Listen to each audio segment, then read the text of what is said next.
सेव्यमान पावनाङ्घ्रि पङ्कजं व्यालयज्ञसूत्रमिन्दुशेखरं कृपाकरं नारदादियोगिवृन्दवन्दितं दिगम्बरं काशिकापुराधिनाथ कालभैरवं भजे।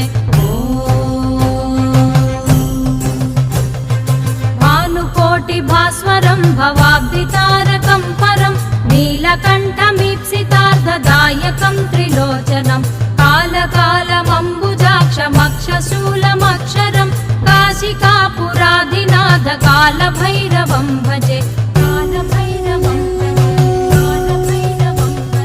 शूलटङ्कपाशदण्डपाणिमादिकारणं श्यामकायमादिदेवमक्षरं निरामयं भीमविक्रमं प्रभुं विचित्रताण्डवप्रियं काशिकापुराधिनाथ कालभैरवं भजे।